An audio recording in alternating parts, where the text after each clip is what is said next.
Raging Gale by James Ryan. Read by the author. Part the 50th. Charles meets the captain.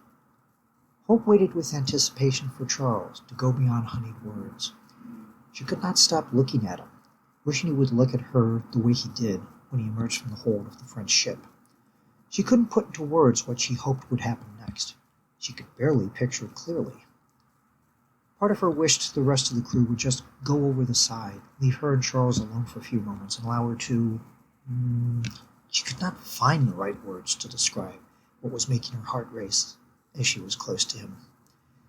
"What further did we get from the French?" Captain Sanders asked, as she finally emerged from her cabin since taking the charts in with her.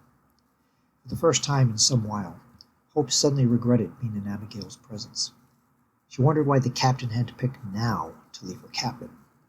"I stolen silver ingots," Osai reported. "Over 400 reals from the chest." "Reals?" Sanders interrupted. "Must have been smugglers. Assaulted gems and coins," Osai continued. 2 barrels worth of rumbolian, provision to replenish needed stores, assorted fineries and personal trifles, and 2 gentlemen here who have volunteered." Hope noticed before Osai finished that Charles and Abigail were staring at each other. Charles was gaping in amazement at the woman captaining the crew, stating with a gasp, "Mon Dieu, une vraie femme." Abigail's look was hard for her to read. It seemed like a slow anger, though what she could not discern.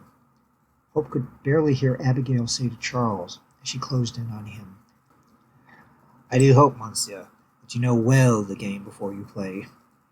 Charles seemed a little taken aback, but quickly found his center as he straightened his shoulders.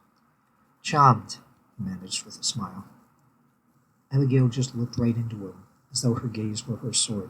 "See to their accommodations and size up their worth," she said as she turned away from them, "for so long as they are aboard." "Was Madame the Capitaine like that when you first met her?" Charles asked Hope.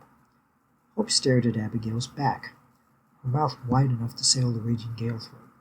She turned to Osai and asked, "What did Charles do to her?" Osai could only shake his head. "I've never seen the captain react to new crew in that manner. Is there something you have not made plain to us, monsieur?"